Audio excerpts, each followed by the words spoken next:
Cam, thanks for being here, man. Thank you for having me. Really happy to be here today. So I thought it'd be good just to hit record to answer your question because Yeah, Sarah connected us and yeah, I just to share a bit about me so you have some background there. I left my corporate role earlier this year. So I was actually working for Sky. So I was doing talent acquisition for them. And it was great, but the role that I began to step into more and more the last couple of years is coaching, like working with individuals and just to yeah, dive beneath the surface to understand their identity and their beliefs and their values, and then how that impacts the rest of their lives and the decisions they make, and whether it's actually aligned to them or not. yeah, Because a lot of these things we pick up these behaviors and beliefs as we grow up, and we don't really take the time to reflect on whether it's actually in alignment with us or not. Does it speak to us, the life that we want to live and the life that we're living? Is there some kind of disconnect? And most of the time there is some level of disconnection there. So yeah, I just felt the calling to make that switch earlier this year and to step into more of that work and to really own it. Because yeah. that's where I feel the impact is for me. Like I want to be able to have more of those conversations. And so that's one thing. The other thing is this podcast. I started it 5 years ago. Actually, and it was born out of a need of wanting to connect to people outside of just my own circle and to get to know other people's stories, and then just to provide a platform to share those stories as well, not just to have them one to one, but then to allow the wider world to be impacted and positively influenced by that as well, and to learn. So Yeah. yeah, that's been an ongoing journey, and it's led me to meet some amazing people along the way, Yeah. and a book in between all of that as well. During lockdown, I ended up writing a poetry book as well. So I enjoy writing and speaking. That's kind of Wow. the two things. Okay, brilliant, brilliant. So Yeah. you're creative as well. Yeah, We have yeah, to get on then. yeah, exactly. Yeah, it's just this need to express and Yes. expand constantly, It's just like this well of potential that's there, and it's like the fun for me is in discovering what is that potential, what more can I do, what more can I create, what more can I put out into the world to serve people and to inspire and uplift. Yeah. Yeah. Wow, you're hitting a few of my buzzwords there, you know. Yeah, that's why I thought let's share this conversation, because I felt just from the way she was describing it that your energy is amazing. So yeah, Yeah. let's just start from the beginning, because it would be good just to get to know who you once were Yeah. and how and just go from there. Okay, so where can I start? I guess I was born outside of West London, 1980s, single parent household, black mother, struggling two kids, trying to navigate British society. I guess a lot of people migrated to the UK in the 60s, 70s, and 80s and tried to build a new life for themselves. My mother was one of those people. The thing that was really difficult was my mother was trying to raise me how a child would be raised in the West Indies in the UK, and the two cultures were clashing really badly, and I didn't understand why I couldn't be like the rest of the kids. So I rebelled and I used to run away a lot. So the police were involved in my life from maybe about the age of 6. Um, by 11, I went into care. By 12, first time I tried drugs, hard drugs. 14, kicked out of school and care and put in a bed and breakfast and left to fend for myself. So basically the streets gobbled me up. The place that my mom was trying to protect me from, it got me in the end. And there was a long cycle of drug abuse, crime, resentment against society, resentment against my mom for failing me, I guess. And it led me to a really dark place for a long time. In and out of prison throughout my youth, 2, 3 times a year sometimes.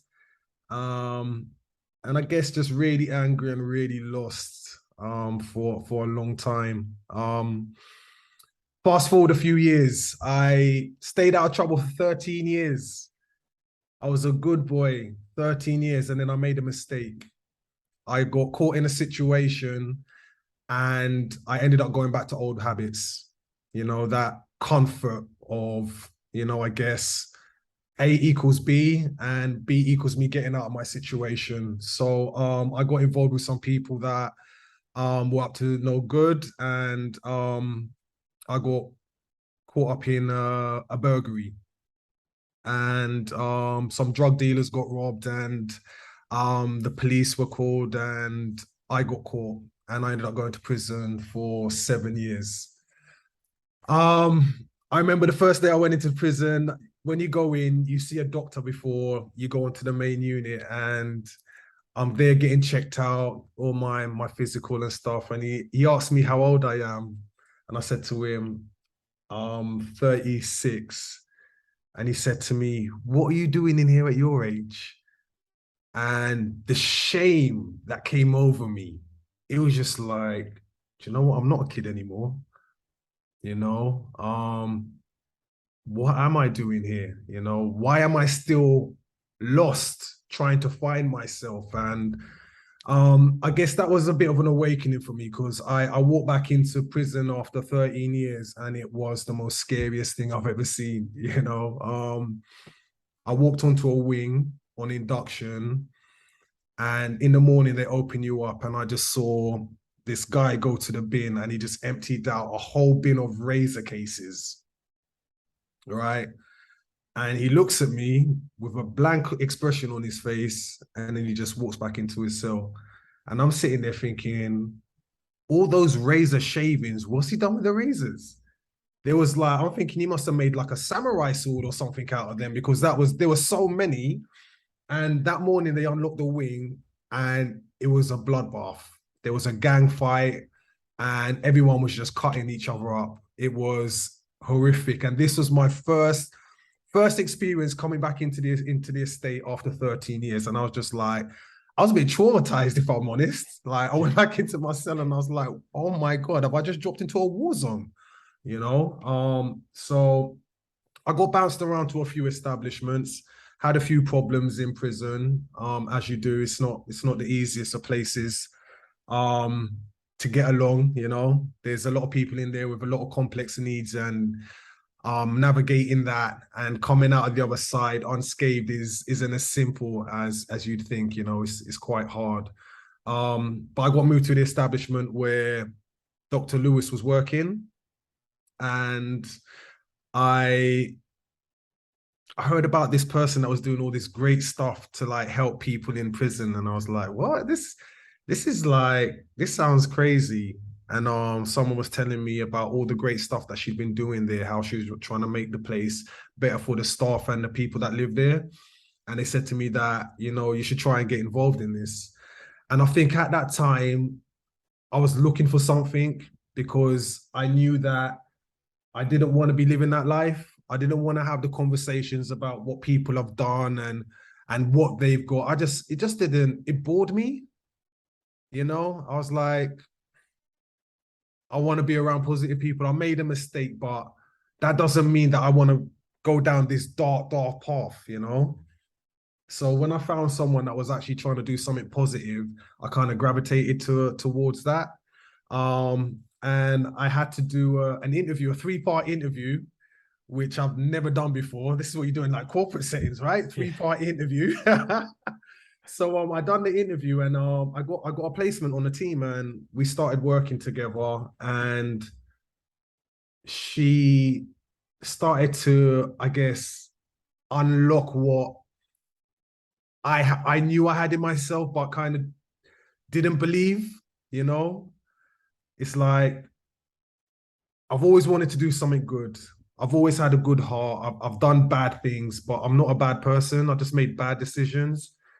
And I guess when you don't know what your calling is, you kind of go from A to B to C to D to E to F, and you know, you just try and find your place.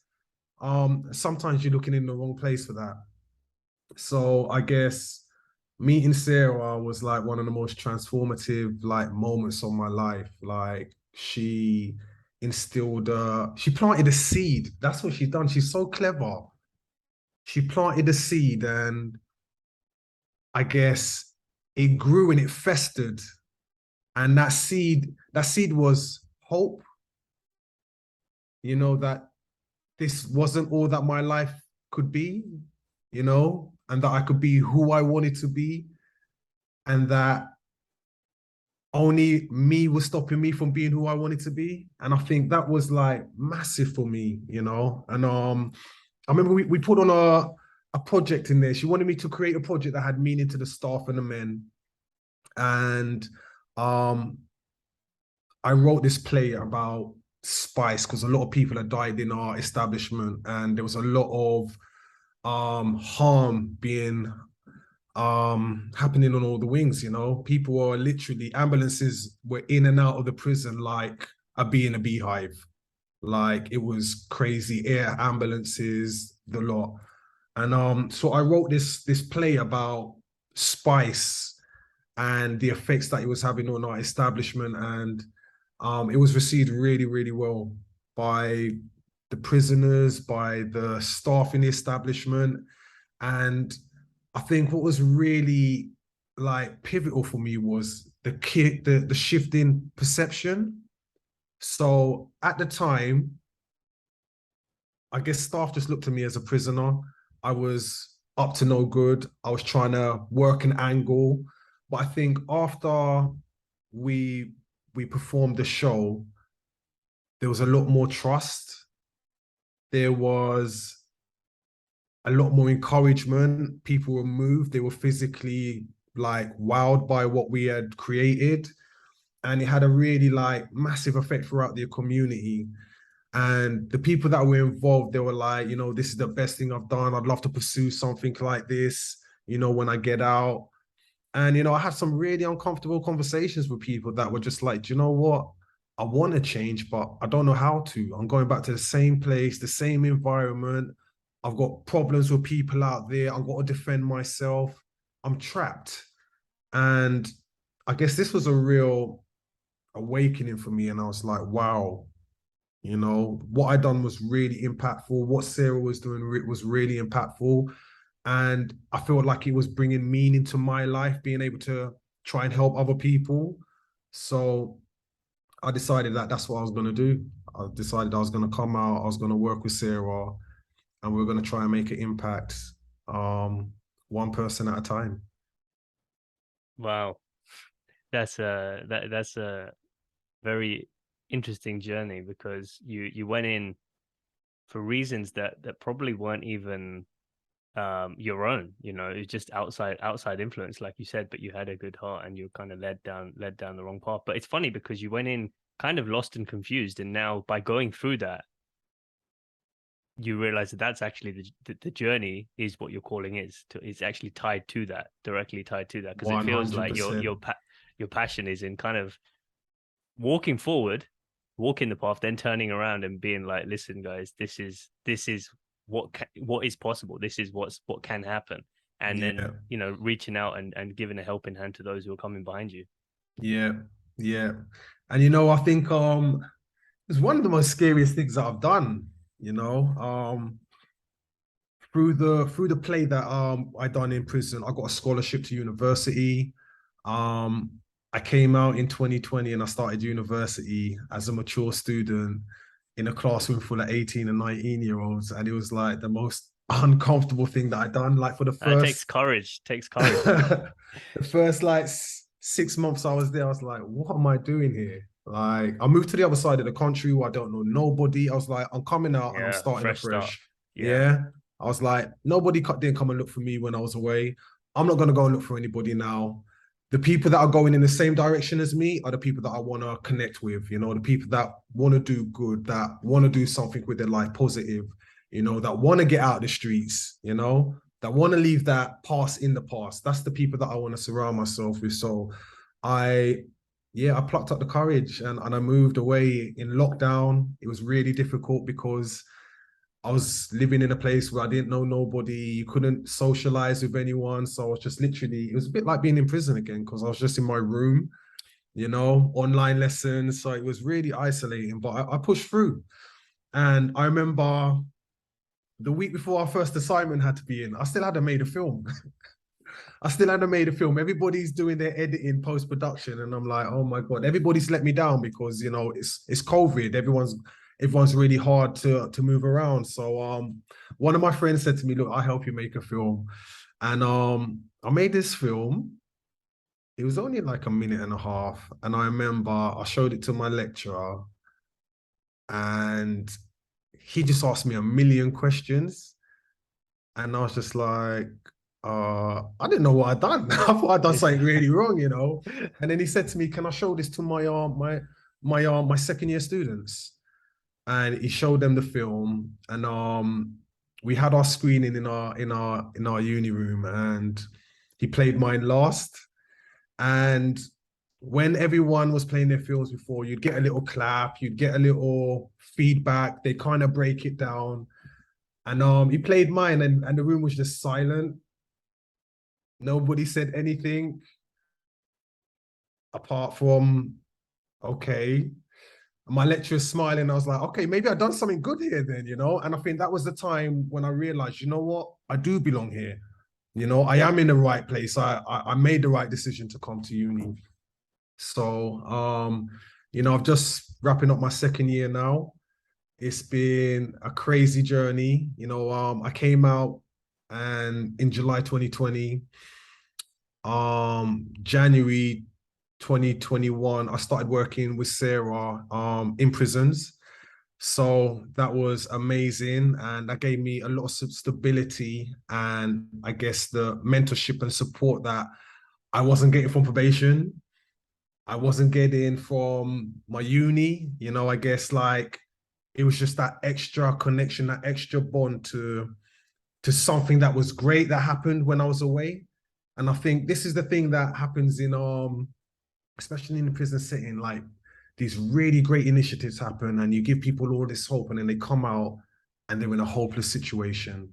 They're just left on their own, and some people in prison, they are the man, the officers love them, the residents love them. They're actually somebody in there. But when they come out here on the street, they haven't got that. They haven't got that status. They haven't got that connection of people, and that's really hard. So I think that support was massive in helping me through, I guess, the first year of coming out of prison. And I guess going back into the establishment, it was quite humbling. It was quite humbling to see things from the other side because I was no longer a resident now. I was now a consultant, sitting down with the SOT, senior management of a massive organization, giving my lived experience to help them better their services, which is crazy, for someone who's just come out, still on license, right? So I'm still serving my sentence in the community, the other half of it. But they gave me a chance, they gave me a chance and I, like all things I do, I grabbed onto it and I ran with it, and it's gone from strength to strength. The establishment has been doing really, really well since we worked there. It's just come out of special measures, gone from the bottom six in the country to mid-table. Some really, really good relationships there. And I think, things are just going from strength to strength in terms of my digital reform work and my studying. And so, yeah, life's really good at the moment. You're reaching a peak. Yeah. It sounds like it. Like you're climbing the right mountain this time, and going in the right direction. I'm actually from West London as well. I was born and brought up here. So what part were you from? So I'm from just outside, Slough? Yeah. I've got friends that are in Langley, Burnham, Slough. Okay. Area. I still live in Latimer Road as well. Oh, okay. Yeah, Shepherd's Yeah. Bush. Around that. Yeah. Yeah, near Hammersmith and Westfield and all that. Yeah, that's not too far. Yeah, I'm actually near Heathrow, so Osterley Okay. and Hounslow, Heston, that kind Yeah, of area. You're just down the road, man. Yeah, I just went to because I went to school around here, then I went to university in Kent, so that was a big change for me because I wanted to get out of just the experience that I had in London in the people that I surrounded myself with, the education, all that kind of stuff, and I just wanted a fresh start. So I went to Kent, and it was great just to be in a different town, different village, and to experience a slightly different place in the UK as well, instead of just being in London. Did you know your dad at all? Yeah, I do. I know my dad. I didn't really have a relationship with my dad until I was like 30 years old. So the rumor is my dad won the Little Woods pools in like the 90s. It's a lot of money. I don't know. It was supposed to be a big thing back then. It was like the lottery before the big lotto came out. And he won his money and he basically pissed off. He left like 5 kids over here. So I think the term is like the bastard child. So my dad was married when he had me. So he has 2 children before me, then it's me, then he has 2 children after me. Him and my mother are never together. But yeah, he picked off and went to the back to the Caribbean, lived his life well, but just didn't bother to look back for his kids. So I went out there in I think 2012 and I went to look for him, just to get that. What happened? Why did he leave your kids? Like to hear his side of the story, right? Because my mom wouldn't talk about it. And I think it's been one of these things that's been holding me back for a long time. That trauma from my childhood, that abandonment. So, I just went to go and face my demons, man, and hear what he had to say. Which is really good because the fact that I done that meant that he got back in touch with his other children in the UK, came over for one of my brother's weddings. So it kind of rekindled that.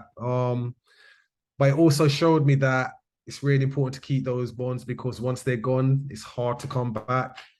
All his children have grown, they've got their own kids now. So he's already missed that, that connection's not gonna be strong again, there'll be some kind of relationship, but it will never be what it could be. So I guess this is just me because I'm a father myself, right? So it's just the learnings to just try and make sure that I'm there for my kids as well, as much as I can be, and just Yeah.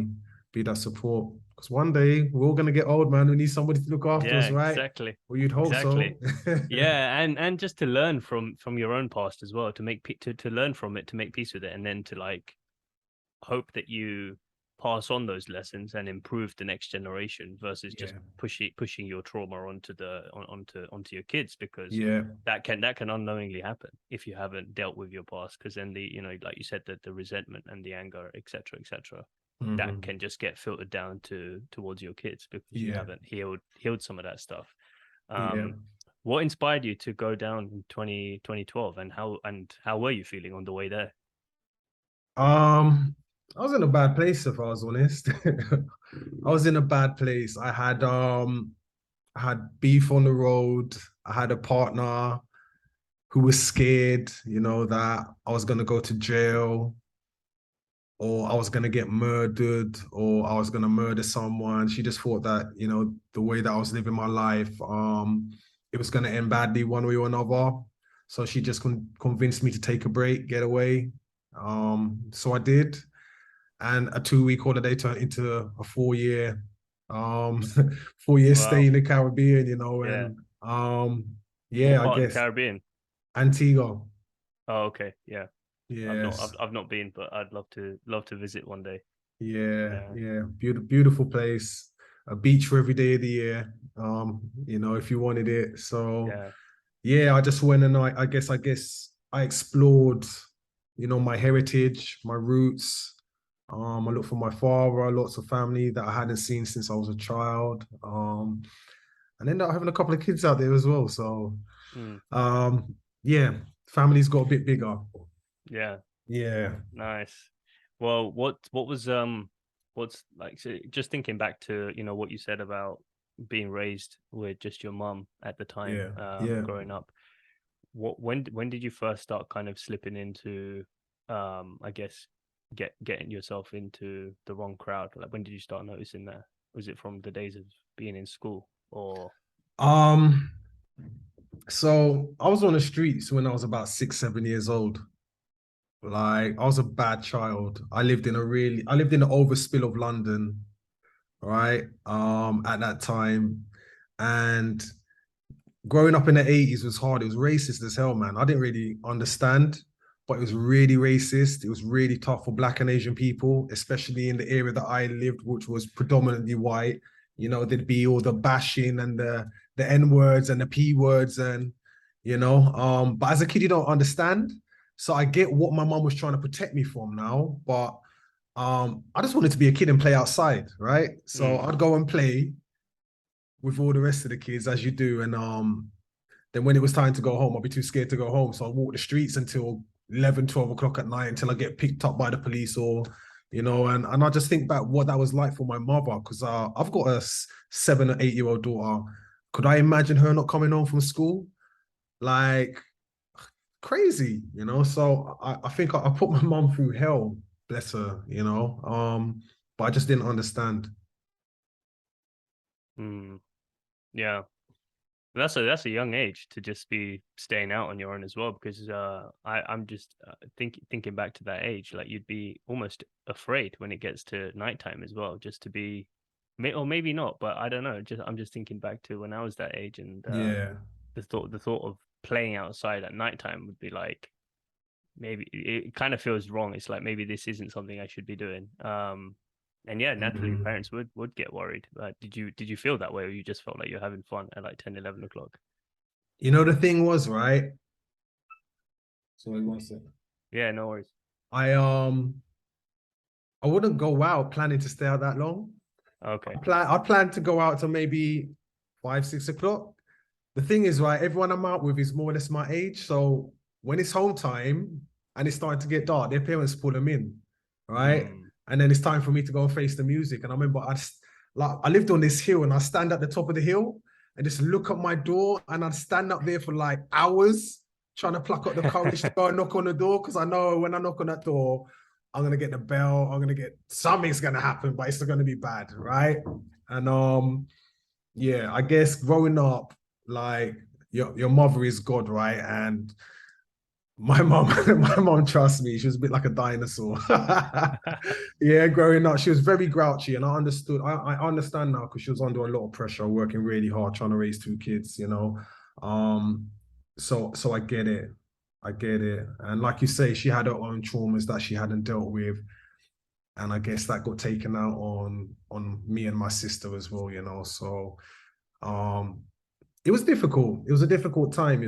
Like never really had a relationship as such. All she done is work.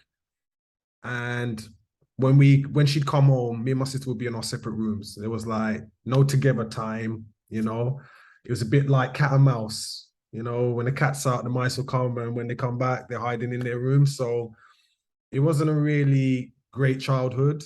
And I guess the law of outside and seeing everybody having fun and playing, I kind of just wanted that. So I guess that's how I got into that cycle.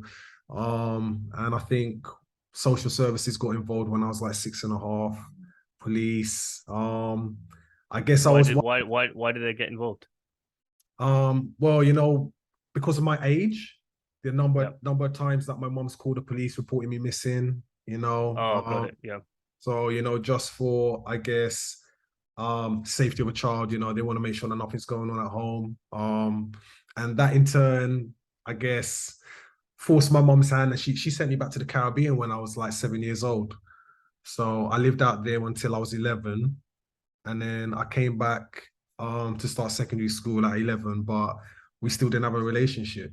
So we just kind of picked off where we left off, and within a year I was in care. So it just went really bad, um, really quickly, and I think I got arrested for a robbery.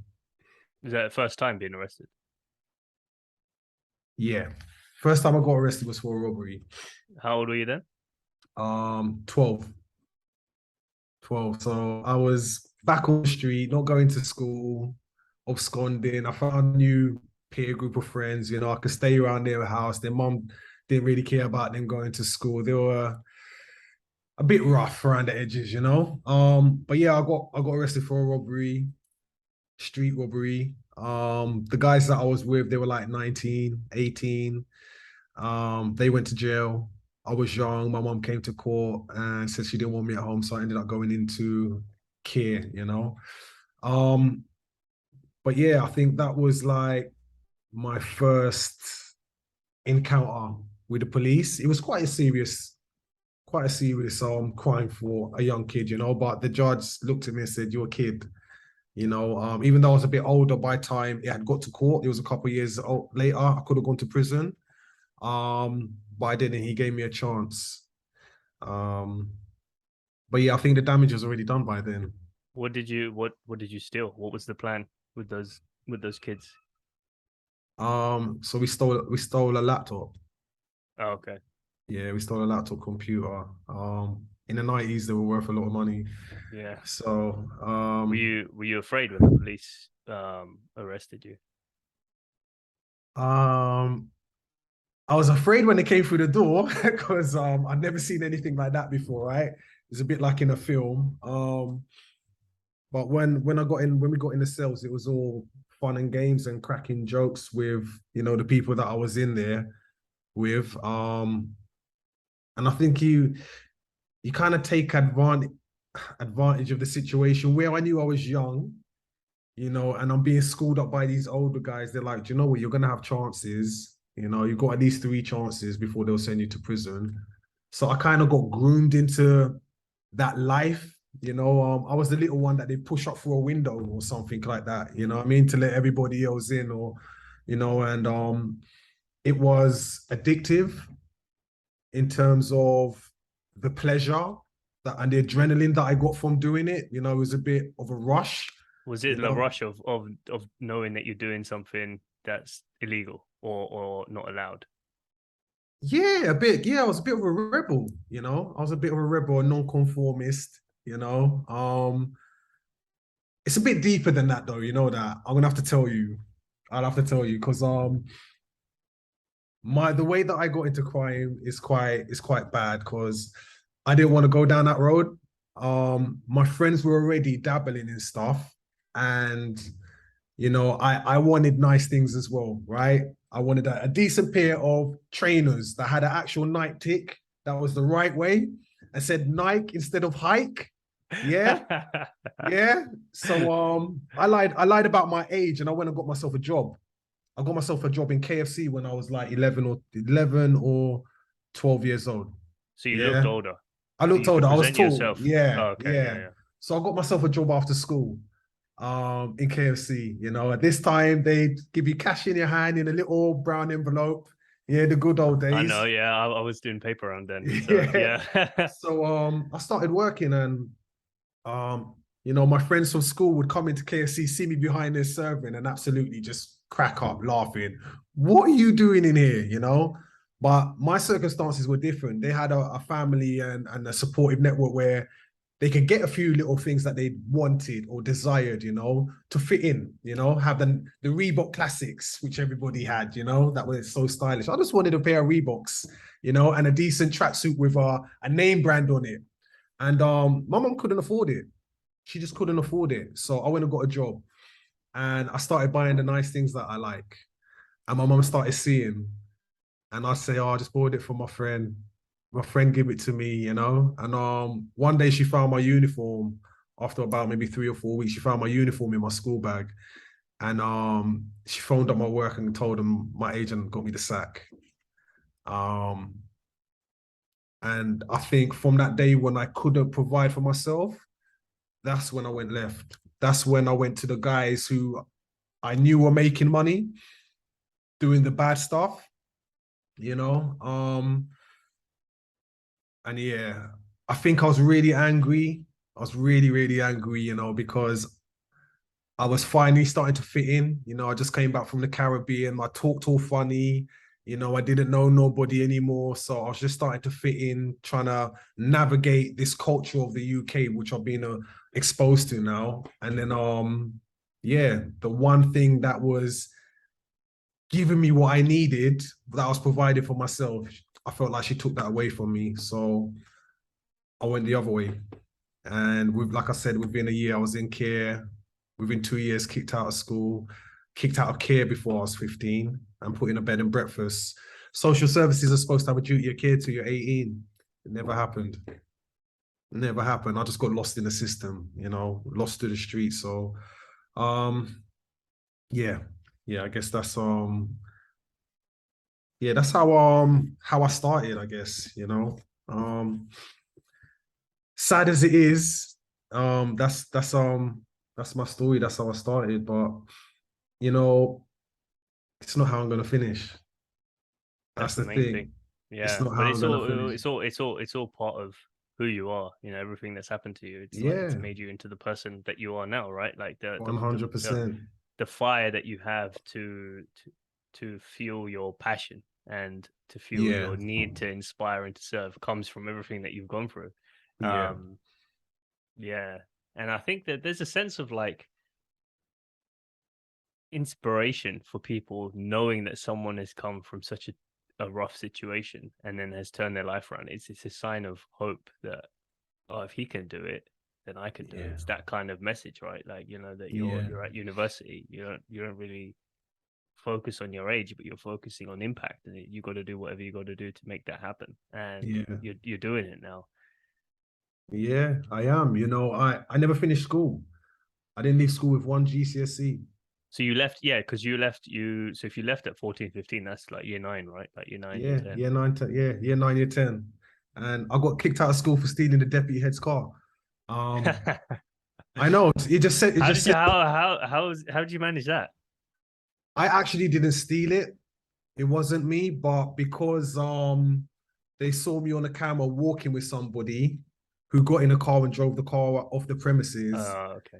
they said, you're involved in this. And they kicked me out of school for that. And it wasn't me. The police said it's clearly not you. You see me come out of the classroom. We walk with a guy into the car park. I go to the table tennis. He goes into a car. You know, But do you think they were looking for a reason to kick you out anyway? oh, Like if you were a 100%. troublemaker before that, right? 100%. Yeah, I was. I want. It wasn't that I was a troublemaker. I was a more. How can I say? I used to kind of bully the bullies. So the kids would come to me and say, "This guy's troubling me," and I'd go and tell them to leave him alone or give him a nudge in the right direction. But I was a bit more protective. I was never Mm, somebody who would go out and start trouble, yeah. for any reason or anything like that. My attendance was atrocious. I used to skive all the time, for months, and then just turn up and they'd mark me as normal, and then I disappear for a few more months. Um, so yeah, I guess I just got really caught up when I came back. And as a kid, you think that friends, friends, friends, I need friends, friends are Yeah, everything. yeah, yeah. I've got to look cool, I've got to belong. Be And with the right crowd as well. yeah, you wanted to be with the in crowd, right? The cool Yep. kids, right? Yep. And all the cool kids in my town growing up were the bad kids that were wearing designer clothes. Yeah. And like 15 years old, wearing £500 shirts and Gucci shoes and this, that, and the other, driving around in nice cars. And these are the guys that are obviously doing something right. So this is what I need to emulate. What are they doing? So you find out what they're doing. How are they making their money? And then you try to emulate them as kids. Hence the stealing of the laptops, because I knew these guys were doing computer um crime. Yeah. So we just tried to emulate that. All of us kids did. It's a bit of a pandemic back then. But I guess how can I say it? Yeah, it's hard because you become your surroundings.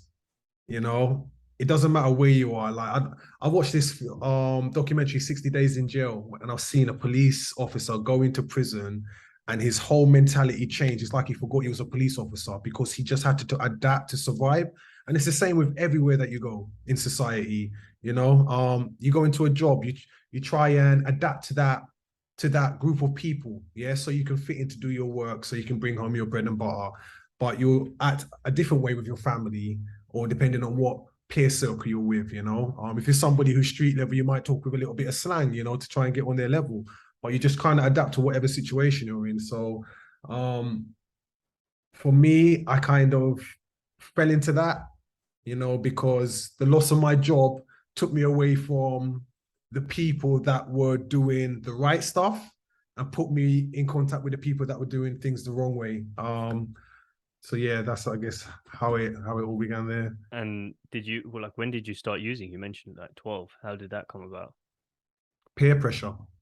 So I got put in a secure unit from court in Reading. And as soon as I got there, I know the kid was like, "Where are you from?" And I was like, "Slough," and we were fighting. We were fighting because Postcode wars. postcode wars, yeah. Even back then, yeah. And little old me, I'm only little. I didn't have it though. I backed my ground. You know what I mean? I stood my ground. And this kid weren't allowed to leave the site. Literally, he weren't allowed to leave the grounds of the place. So he defended to friend me. You know, I'm young. Let me friend this guy. I can send him out to do my little errands, and that's what it was. And I guess through the peer pressure of wanting to fit in, yeah, he introduced me to drugs, you know. And at 12 years old, I tried crack cocaine for the first time, you know. Um, and then I guess that was it. That was it. Luckily, I've never gone on to do anything harder like heroin or anything, but party drugs, done a lot of those. And it was the lifestyle that I was leading, you know, it was make money, buy designer clothes, do drugs and party, you know, splash. Every week has got to be a new outfit. It was I call it it's like imposter syndrome because you're living like a millionaire and you ain't got no bloody money. Yeah. Mm.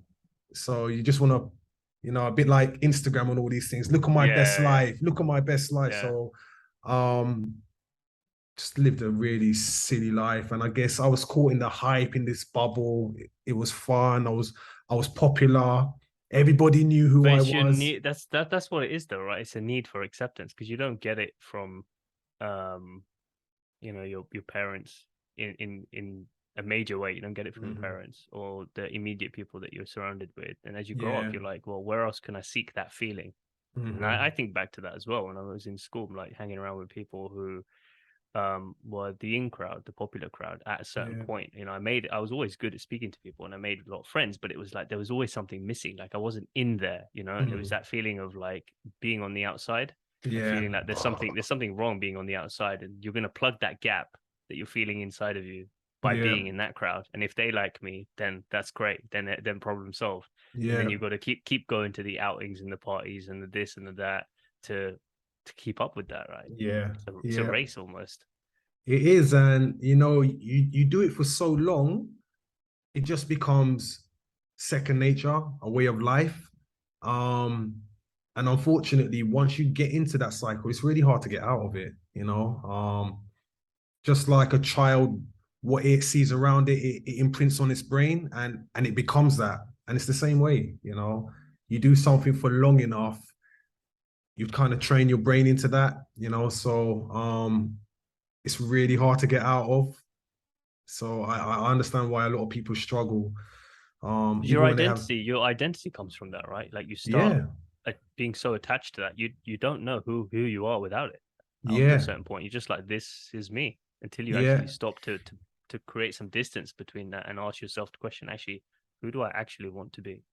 yeah. I think it's really important that you said that because when I had my metamorphosis, I actually created a new persona for myself, a new identity, right? And I said, I'm not that person anymore. This is who I am. Even though I am that same person, but this is who I am today. And Cam, he's a film director and he's going to win BAFTAs. He's going to have a production company and he's going to make a real impact in the penal system. And, you know, my government name, which I'm not going to say, yeah, he's still there. But, you know, Cam is Cam. He's doing amazing things out here, and I hold on to that new identity and I'm not going to let that go because I'm doing what I want to do. Like the things that I've been doing, people can't believe, the last 2 years, the growth that I've had has just been exponential. It's been painful as well, really painful. Um, but in terms of what it's done for me, I think it's just equipping me for the next chapter. I think that's all it is, They say when you break a bone, they say it heals in that spot so strong it won't ever break there again, right? And it's the same with growth, If you just keep putting one foot in front of the other, just believe in yourself and just keep going. it's so easy to look back and look at other people and see what they're doing and what they've achieved in their life and feel like, I need to do more. I do need to do more, and put so much pressure on yourself, which I do a lot. I do that a lot, you know. I think especially because of the time that I've lost to the system, and now to find myself, it's like I need to catch up. I need to catch up. I need to catch up. But I think as of late, I'm like, I don't.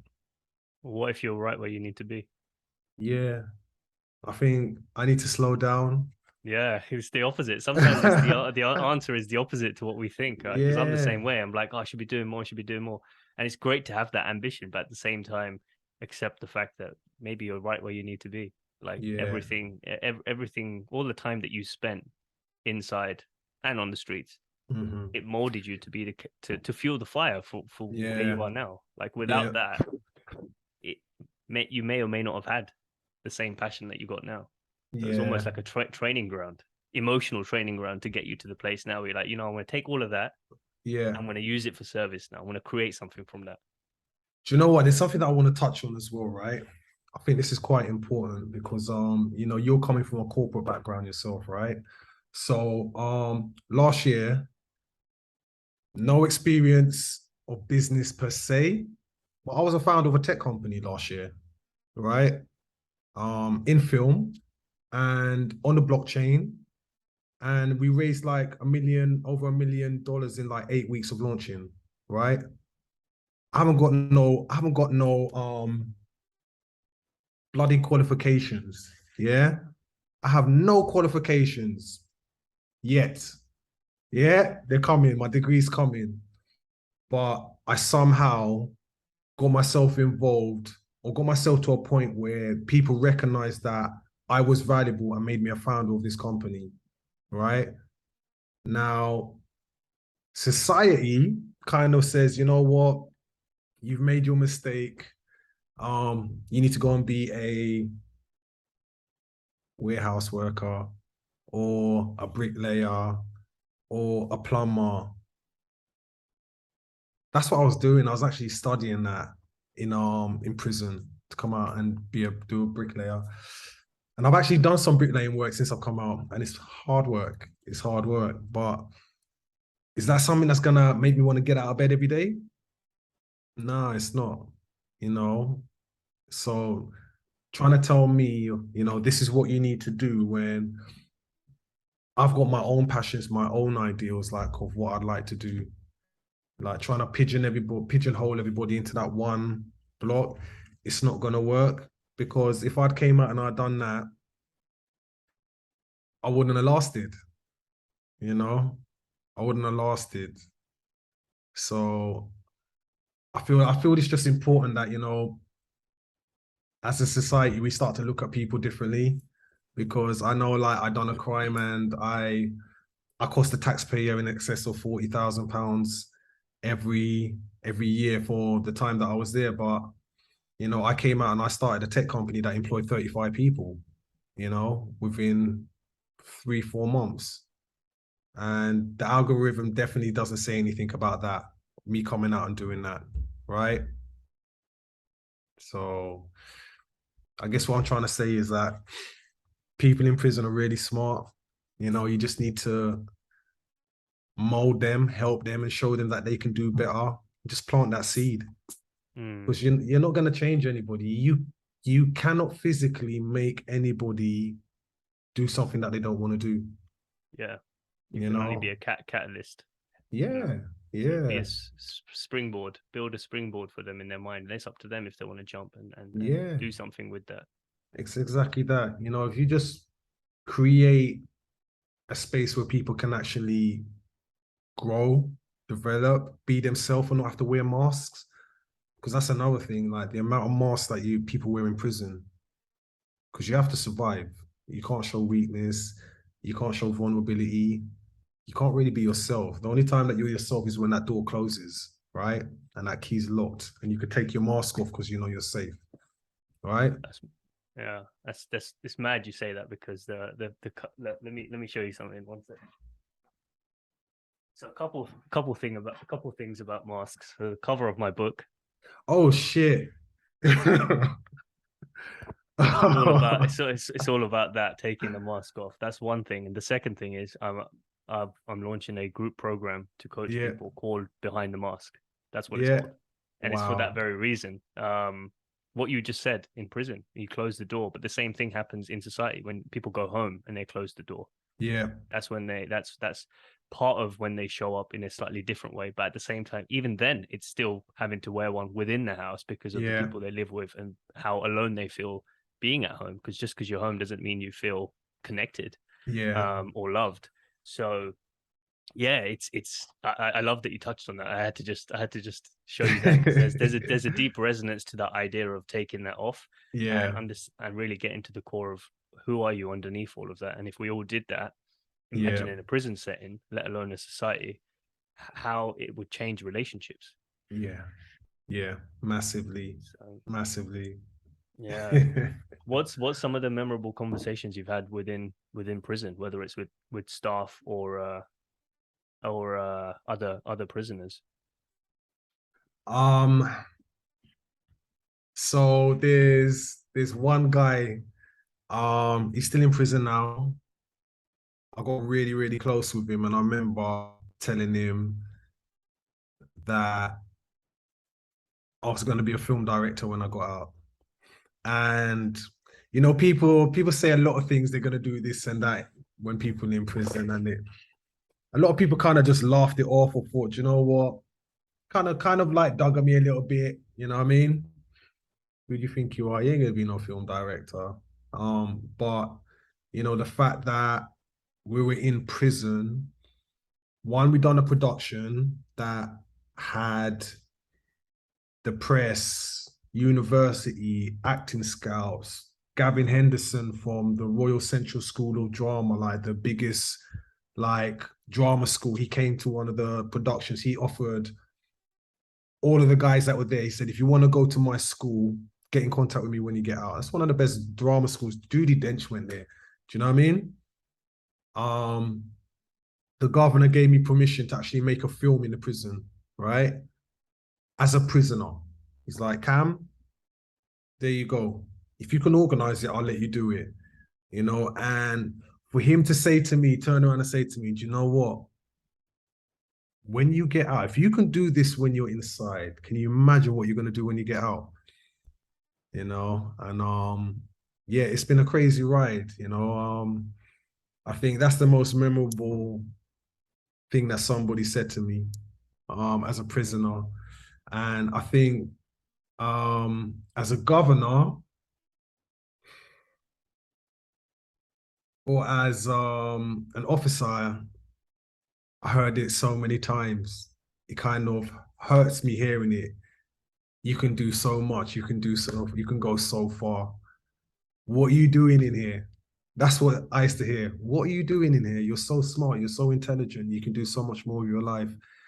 And that's something that I've been hearing all my life. And it just pains me. I'm sick of hearing that now. I just want to actually achieve, you know, I want to start to thrive, right? Instead of surviving, you know.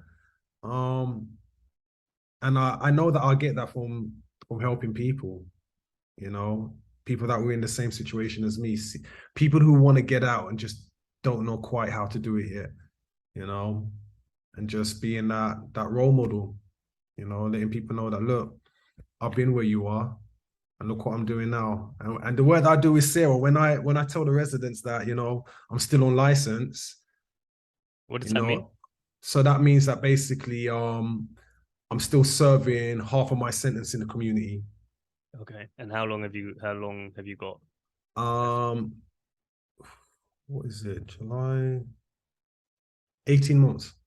Mm, So I've got 18 months left. So I've served 2 years in the community out of three and a half. And I served three and a half behind the door. Yeah. mm. So it's tough. It's tough, you know. What do you think's the difference between someone who comes out and then reoffends versus what you've done? Like, what do you feel you've done differently?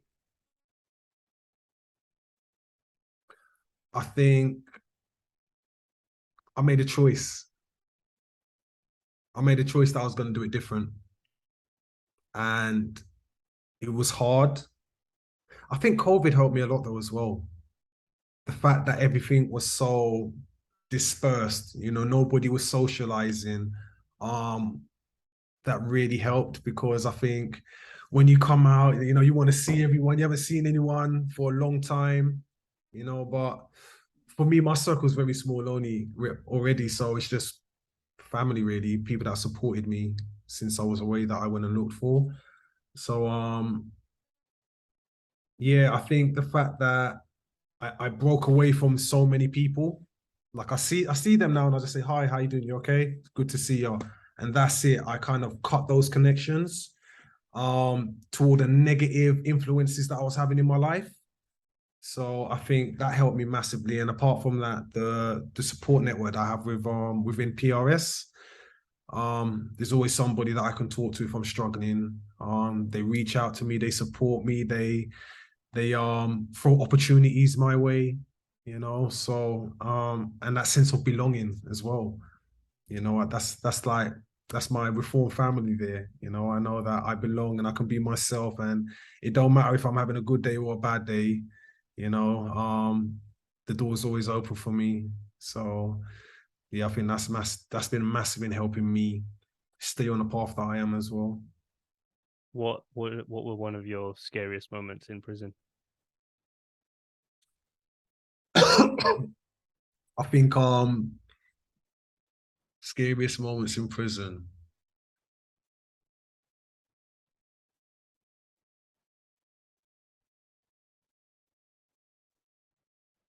Do you know what? I think the first time, like the story I told you earlier, when I first went back after like 13 years of being out of How the you were system. 36 then?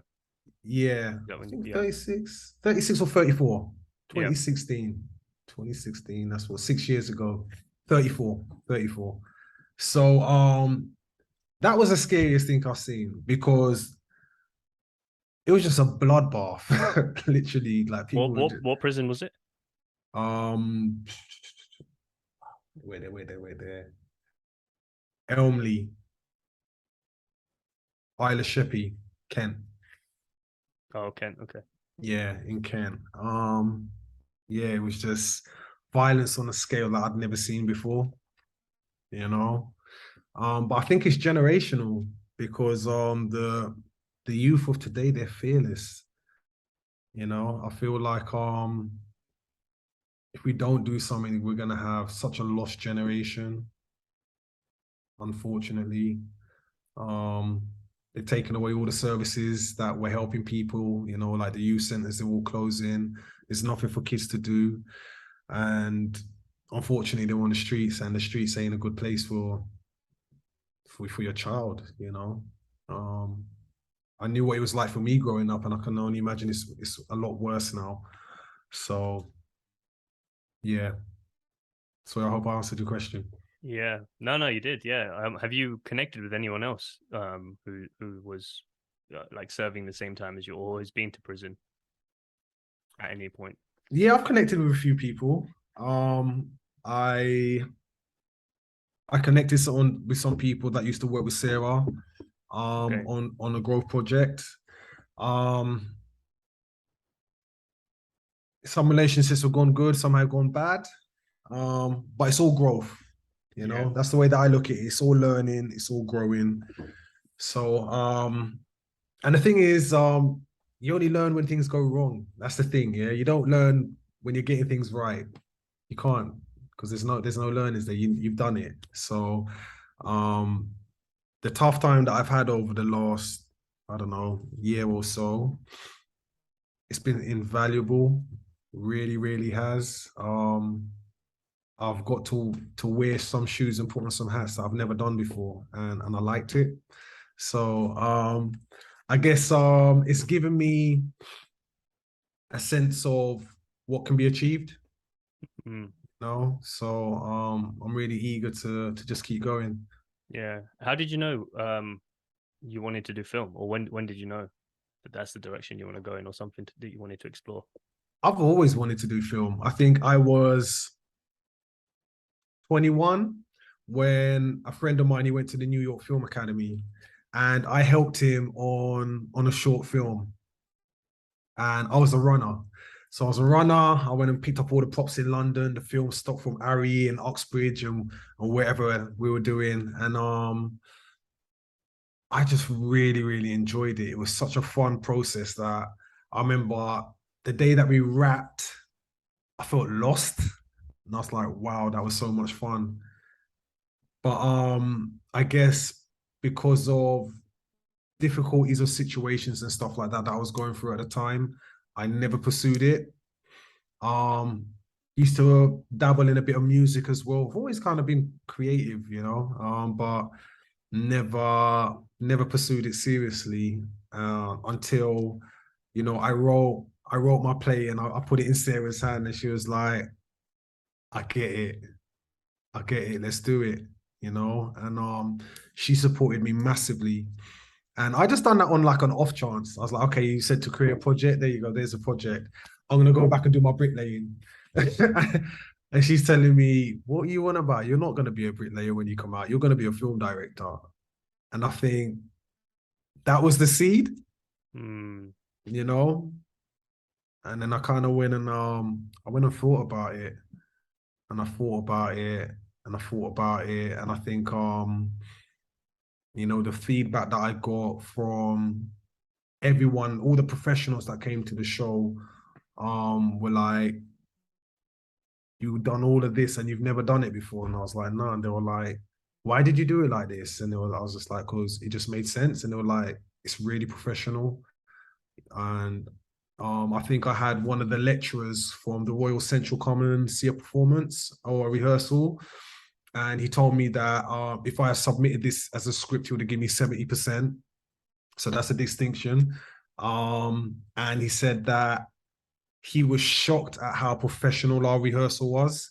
And he basically went back and told Gavin Henderson, you need to go to this prison and see what's going on here. Which he did. He came up with his wife, and there was an opportunity for me to go to Central, but I kind of got a bit shook. I got scared, man, if I'm honest. It's a big school, and I guess imposter syndrome was still kicking in. Like, I'll go to this little one over here. I don't want to apply for it in case I get the disappointment, because it goes back to this fear of being hurt, fear of putting yourself out there to get knocked back, knocked down, So To get rejected, yeah. yeah, And you're like, I yeah, felt enough of that in my life already. I don't yeah, want to, just in case, yeah, yeah. But Yeah. yeah, it's I think you asked what was the most scariest. I want to tell you what was the most painful. So I lost two friends. One of them committed suicide when they got out of prison. Literally within a month, just couldn't hack it. That broke my heart. Absolutely broke my heart, because that person was so pivotal in me growing, in me meeting Sarah. And he was in for a long time. He done a bad thing, but he was a really nice guy, and the person that he was inside was just, he was an amazing individual. So that really broke my heart. And another individual, they found him dead in his cell, good friend as well. Couple doors down from me. I remember the officer coming to my cell, opening my door, and just telling me, Kam, I'm sorry, but I just want to tell you, before you hear from anyone else, that, the person, your friends, passed away. And yeah, that was just so painful, because he just wanted to get out and be with his family, you know. He just wanted to go home and be with his family. And I'd met them on a visit a few weeks previous. I met his partner, and I just felt like, wow, like he's never going home, you know. He's never going home. Partner's been waiting for God knows how many years, family's been waiting, kids, and he's not coming. So Yeah, it just How makes did you he? kind How did he get killed? What happened? of spice. So spice is a psychoactive substance that was kind of littering the prison service. I guess from 2016 to early 2020, 2022. But yes, a psychoactive substance. They would like dip paper into it, and then they smuggle it in paper, and people would smoke it. And it was so strong that yeah, it was killing people, but people were using it as a means to escape their reality, because they couldn't cope with prison. And unfortunately, he fell victim to it and he died. So yeah, I think those were the toughest times. My grandmother passed when I was in prison. That was really tough. Um, yeah, I think that was it. That was the toughest for me, man. Oh my God, finding out that I'm going to be a granddad in prison. That was really tough. That was a tough one. I remember my son phoned me and he goes, Dad, I got something to tell you. And I was like, I kind of knew what was coming. I was like, all right, then go on and tell me then. He's like, my girlfriend's pregnant. And I'm like, all right, then. I'm not going to give you the big man talk today. I need some time to process this. When's the baby due? In 2 weeks. Boom, my head just exploded. What? 2 weeks? So yeah, that was just a bit crazy. But then yeah, it just makes you feel like, you know, life is just getting on without you. Life is getting on without you out there. What are you gonna do? What are you gonna do when you get out? What are you gonna do to make sure that you don't end up in this situation again? You know, what can you do different? What have you learned? So, yeah, I guess for me, it's just learning that this is who I want to be, and it's not easy. It's not easy. It's hard. It's painful. Like going straight isn't easy, but it's really rewarding. It's rewarding. I've achieved things that I would have never thought I would have done in my wildest dreams, you know. And I've just started. I've literally just started. Give me a few more years, then I think we're gonna do something absolutely mind-bending that people are not gonna believe, especially within the criminal justice. We have some really ambitious plans. Well, I have some ambitious plans and I'm giving them to Sarah. This is what we need to do, Sarah. Yeah. So yeah, we're working on a few things right now that are really interesting. Start contracting ISIS, HMP ISIS, which is a Young Offenders Institute in London. I'm gonna be starting there next month. Really looking forward to that. And yeah, there's some other stuff going on, but I think we're gonna save that for the next podcast. We're gonna give you the Yeah, big reveal. Yeah, yeah, give you yeah. the No, big I'd love that. What's the sort of work that you do when you do go into prisons? Like, where do you feel the most impact can be had? So what I try to do is I capture all the aspects of growth. So all the things that are happening that ain't getting celebrated. So I'll go there and I've done a load of stuff from an introduction to visits. So if you're a family member who's never gone to prison before, never visited anybody, it can be a bit overwhelming. So I made a video documenting what the process is like for an outsider coming in to visit somebody. I've also done work for the inspectorate, so the inspectorate of prisons. So I done Sarah got a commission from them, and they needed a short film just capturing the service user experience in prisons and what it would mean to them to be more involved. And we presented that at an event with I think over 100 or so practitioners across the criminal justice, showing what our findings were. Um, but I capture a lot of digital stuff within the prison. So any content that they need making, like last week I done a corruption video. So officers sometimes they come into prison and they think they can make a quick buck, by bringing in contraband or whatever. And I basically made a video explaining why they shouldn't. yeah, and what the repercussions of that are. And it was really powerful, really, really powerful. I haven't edited it quite yet, but just the people that they were delivering it, they are just so passionate about the work. And they just want to make the place better for everybody who's there. So they just want to try and attract the right people that are gonna come there for the right reasons. So I think that was a really powerful piece of work. But I do training videos, I do anything that you need digitally done, I will present it. You're the guy. I'm the Yeah. guy. Yeah, I'll get it done. Well, listen, man, this has been amazing. I feel like there's many more hours of conversation that we can have. Like there's so much, but I'm glad that we had this initial chat though, but Yeah, just to dive into your story and just to honor that as well, because to celebrate where you were and the character that you once were, and then using that as a stage to present what's possible next, yeah, and what you can turn that into is nothing short than inspiring. And I'm glad that you're owning that. And yeah, man, I'm just grateful to be connected to you and to be having this yeah. conversation. Likewise, man. Thank you so much for having me on today. And definitely the coaching, get in touch. Yeah. 100%, man. Really